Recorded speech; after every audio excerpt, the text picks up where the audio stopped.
Assalamualaikum dan salam sejahtera.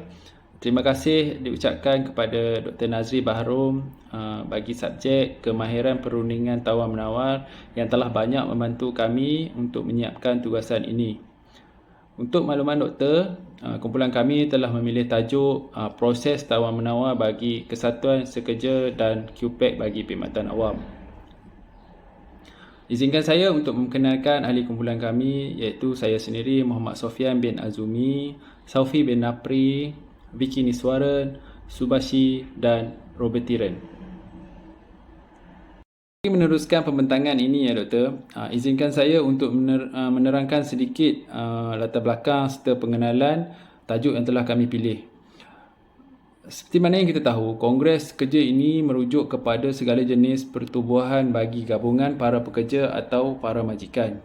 Menurut Akta Perhubungan Perusahaan 1967 pula, ia menerangkan bahawa Kongres Kesatuan Sekerja ini bermaksud sebuah kesatuan sekerja yang didaftarkan di bawah undang-undang dan peraturan yang terikat kepada pendaftaran kesatuan sekerja. Kesatuan sekerja ini juga bertindak sebagai orang tengah iaitu pengantara di antara majikan dan juga pekerja.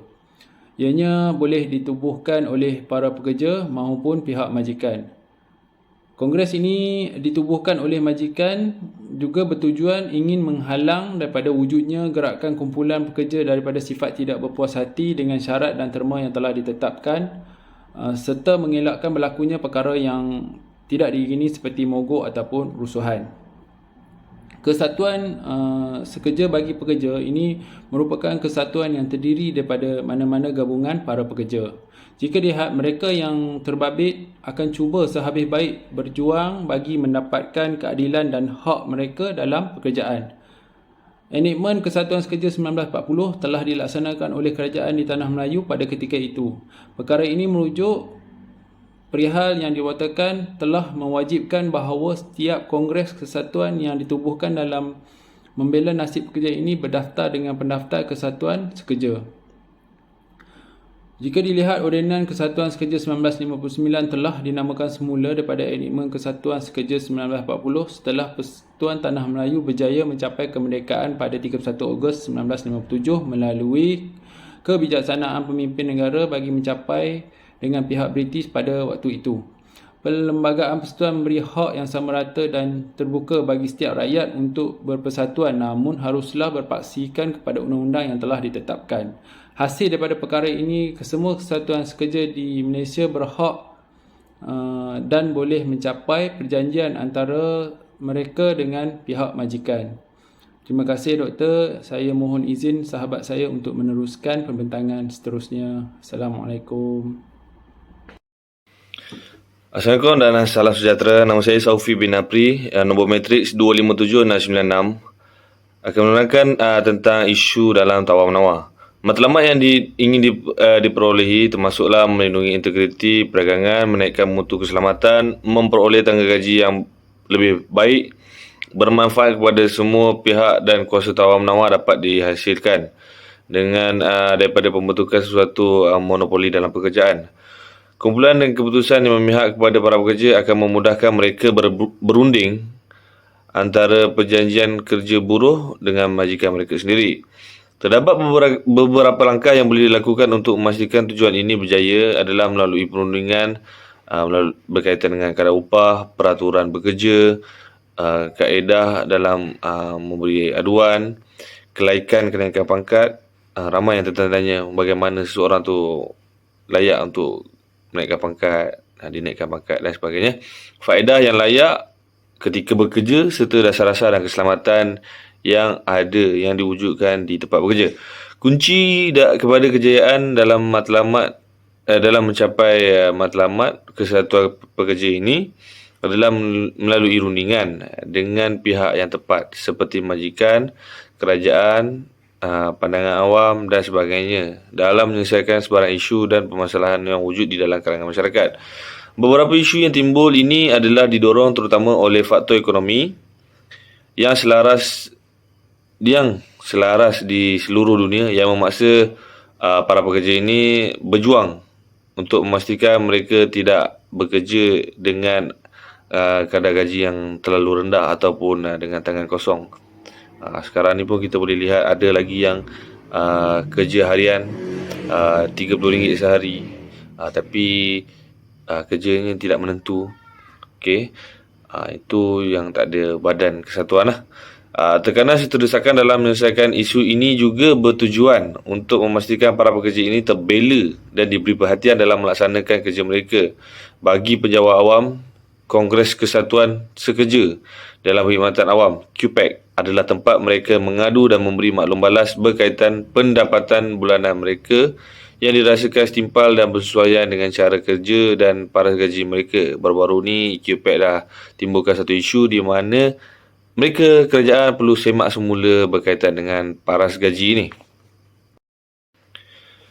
Berkaitan dengan kenaikan isu kenaikan gaji, isu utama yang sering kali mendapat perhatian di dada akhbar dan lanskap media adalah isu gaji yang sering kali ditimbulkan oleh penjawat awam dan kaki tangan swasta. Isu yang timbul ini didorong oleh beberapa faktor yang dirasakan tahap gaji mereka tidak bersesuaian dengan keadaan semasa dalam meneruskan kehidupan seharian mereka. Kebiasaan Kongres Kesatuan Pekerja QPAC yang diterajui pengurusinya yang bersilih ganti dari tahun ke tahun sentiasa membuat permohonan dan merayu kepada kerajaan Malaysia agar diluluskan berkaitan rayuan kenaikan gaji bagi sektor awam, dipercepatkan, diberi bonus dan diberikan keistimewaan yang lebih lagi.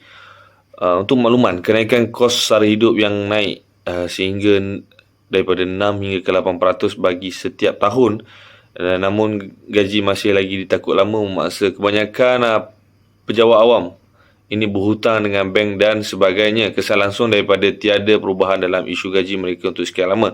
Sebagai contoh, di tempat kerja saya adalah seorang sarjan yang mana taraf gaji dia adalah lebih daripada RM5,000. Bagaimanapun, apabila saya yang ditugaskan untuk mencetak gaji dia tanpa paksaan dan diberi kebenaran olehnya, saya terkejut sedikit kerana gaji dia hanya tinggal RM2,100. Dia berhutang dengan banyak pihak. Okey, usaha yang dilakukan QPAC dalam memperjuangkan isu ini kepada kerajaan hingga dibahaskan di sidang media, di sidang parlimen adalah sangat bantu dalam usaha mengelakkan wujudnya di kalangan penjawat awam ini daripada mereka berhutang dengan mana-mana badan kewangan hanya semata-mata mahu memiliki duit lebih bagi setiap bulan untuk menampung pekerjaan isi rumah mereka. QPAC memainkan peranan mereka yang tersendiri dengan terus-menerus mempertahankan penjawat awam dengan pengekalan kerja mereka sekaligus memaksa mereka tidak terlalu push pihak kerajaan. Kongres ini juga bersetuju dengan pandangan kerajaan pada ketika itu untuk tidak membuang mana-mana penjawat awam yang sedia ada sebagaimana revolusi industri 4.0 yang ingin dijalankan oleh pihak kerajaan yang mana mereka ingin mengurangkan penjawat awam, tapi QPAC sentiasa membantu untuk push kerajaan, memberi keyakinan kerajaan bahawa badan penjawat awam ini penting kepada kerajaan.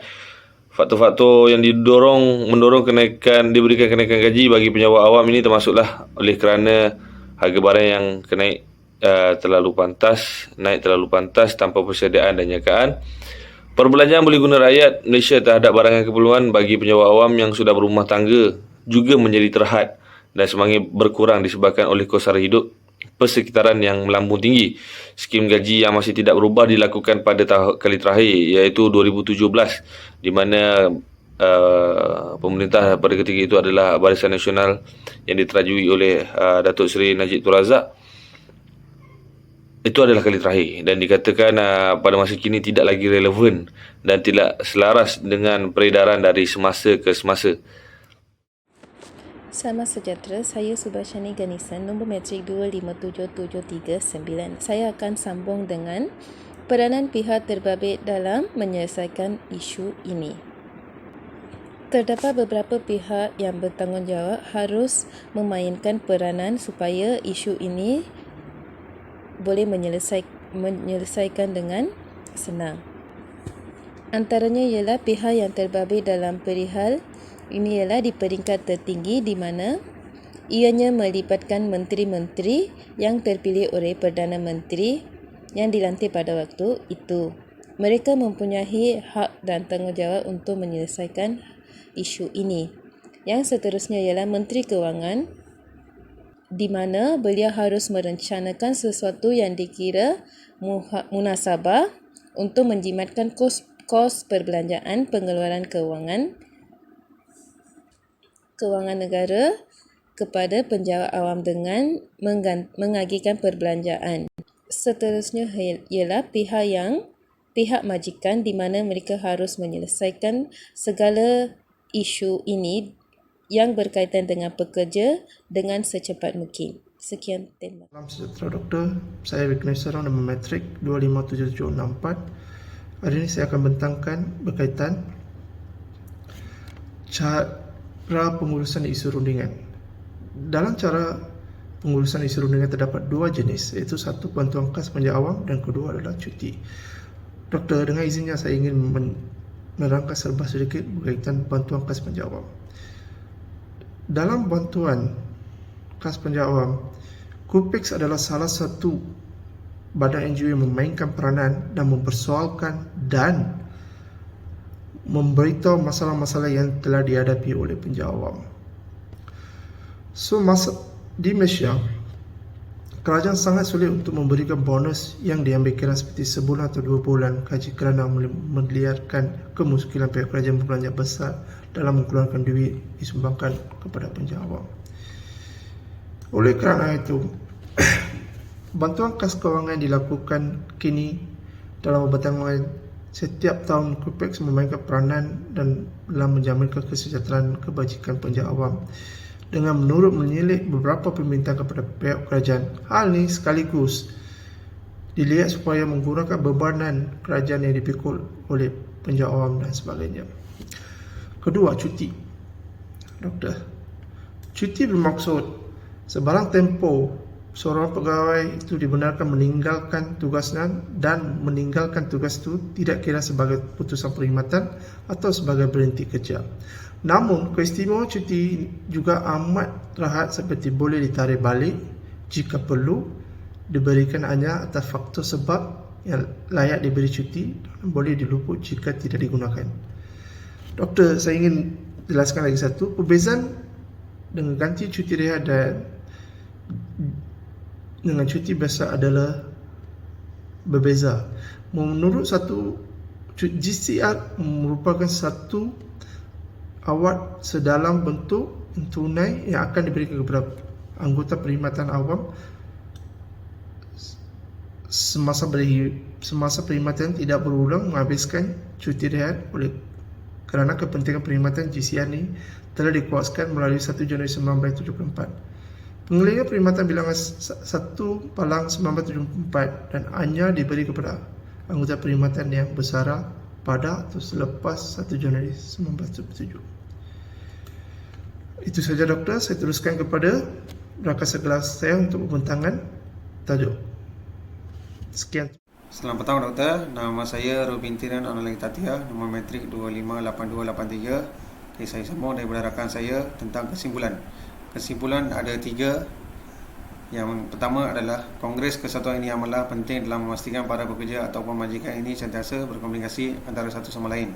Yang kedua adalah interaksi antara satu sama lain diperlukan dalam memastikan para pekerja ini tidak melakukan perkara yang merugikan diri mereka sendiri melalui perbuatan yang tidak sepatutnya. Yang terakhir adalah kemahiran berfikir dalam mengendalikan sesuatu perihal adalah salah satu yang perlu dimiliki oleh setiap pemimpin serta memperjuangkan. Sekian, terima kasih Doktor.